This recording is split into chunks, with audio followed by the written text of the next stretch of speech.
Le journal des journaux, la revue du web. Le journal des journaux, la revue du web.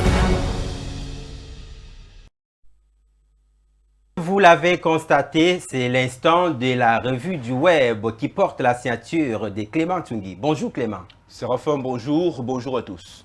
Nous t'écoutons pour le déroulé des informations contenues sur le site internet. Mesdames et messieurs, très heureux de vous retrouver ce matin. Nous ouvrons cette partie de la revue du web avec le site 237 online.com qui parle ce matin d'un accident survenu sur le pont du Vouri à Douala. Un accident de circulation survenu tôt hier, mardi 24 mars 2026 sur le pont du Vouri, provoquant ainsi un important embouteillage entre Douala et Bonabéry. Selon plusieurs témoins, l'incident s'est produit autour de 6h30 impliquant deux véhicules légers. La situation a dégénéré à un long bouchon. Des agents de circulation sont intervenus pour tenter de réguler le flux, mais la densité des véhicules compliquait leur tâche. Avec l'augmentation du parc automobile de Douala, les accidents sur cet axe deviennent de plus en plus fréquents. Mesdames et messieurs, retrouvez l'intégralité de l'information sur le site 237online.com. Nous poursuivons avec le site News du Camer qui parle des taxes sur les téléphones. Le nouveau mécanisme de recouvrement a été expliqué par la douane camerounaise. Dans la dynamique d'application des orientations du ministère des Finances, le directeur général des douanes Fongot, Edwin Nouvaga, a présidé le 19 mars 2026 dernier à Douala une session d'information et de sensibilisation consacrée au nouveau mécanisme de collecte électronique des droits et taxes à l'importation des téléphones portables, tablettes et autres terminaux numériques.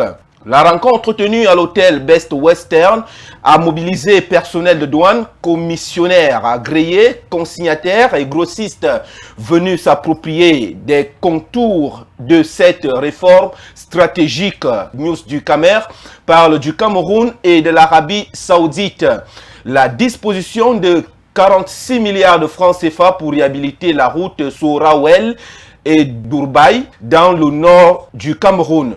Pour Alamine Ousmane May, je cite, nous disposons d'un financement dans des conditions qu'il qualifierait des meilleures possibles dans le contexte actuel à hauteur de 75 millions de dollars pour la réhabilitation du tronçon de 68 km dans la région du Nord Cameroun.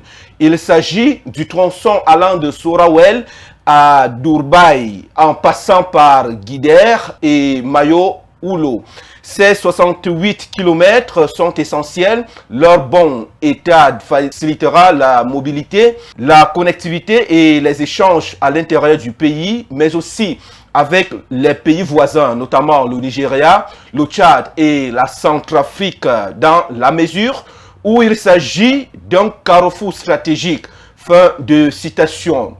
Les membres du gouvernement rappellent aussi que cette contribution du Fonds saoudien de développement s'inscrit dans la continuité du renforcement de notre coopération. Mesdames et messieurs, retrouvez l'intégralité de l'information sur le même site News du Camer. Et nous clôturons ce matin la revue du web avec le site Panorama Spepas qui fait mention ce matin de l'attribution du marché Madagascar à Cité Verte, une décision ministérielle antérieure à la polémique révélée. Au Cameroun, la ministre de l'Habitat et du Développement urbain, Célestine Ketcha Courtes, a officiellement informé les membres du gouvernement de sa décision d'attribuer le marché de la route reliant Madagascar à Cité Verte à l'entreprise arabe Contractor. Selon les informations révélées, la lettre portant cette décision est datée du 18 mars 2026, soit 2 jours avant l'incident ayant déclenché une vive controverse autour de ce projet d'infrastructure à Yaoundé. Le document aurait été transmis à plusieurs institutions clés, notamment la communauté urbaine de Yaoundé, la primature, le secrétariat général à la présidence de la République, ainsi que le directeur du cabinet civil, indiquant que les plus hautes sphères de l'État étaient déjà informées en amont. Mesdames et messieurs, retrouvez également l'intégralité de cette information sur le site Panorama Spepas. C'est tout ce que nous avons prévu pour vous servir ce matin, mesdames et messieurs, sur la revue du web. Vous restez avec Séraphin pour la suite du journal. Nous nous donnons rendez-vous demain, s'il plaît à Dieu. N'oubliez surtout pas que notre engagement et notre détermination, c'est vous. C'est Dieu qui couronne tout. Séraphin, c'est tout pour ce matin. Merci Clément et à demain.